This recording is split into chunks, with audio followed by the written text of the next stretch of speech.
Good morning. कशा आहात सर्व?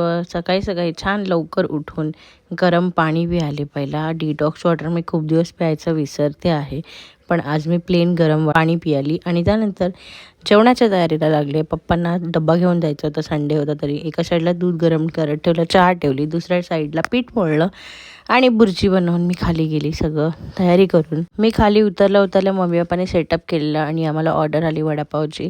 सो फटाफट सगळे तयारीला लागले. गडबड थोडीशी झाली कारण का जस्ट उघडल्या 9:30ला ऑर्डर आली आमच्याकडे. आणि हा बघा छोटासा क्यूटचा पाहुणा आलेला आमच्या इथे बसायला. त्यानंतर हे जे काकी आहेत ना, त्यांच्याकडे ड्रेस वगैरे असतात, तर मी माझ्यासाठी बघत होती थोडंसं. तर मम्मी पण आलेली, तिला हे 2 साड्या आमच्या दोघींसाठी आवडलेल्या, तर ती घेत होती. बघूया काय ते.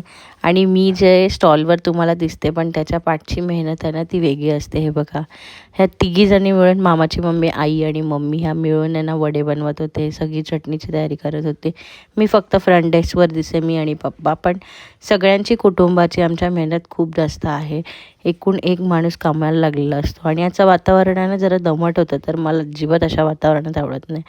ते सगळं दुपारचा स्टॉल बंद केला आणि डीमार्टमधून सामान आणलं थोडंफार आणि परत 5 वाजता म्हणजे 4 वाजता चालू केलं. आणि त्यानंतर ऑर्डर्स वगैरे होते. मम्मीला पप्पा थोडं बाहेर घेऊन गेलेले आणि त्याच्यानंतर मग आम्ही ऑर्डर सगळ्या कंप्लीट केल्या. Okay bye. याच्यासाठी एवढंच. भेटूया नवीन व्हिडिओमध्ये. लाईक, शेअर आणि कमेंट नक्कीच करा.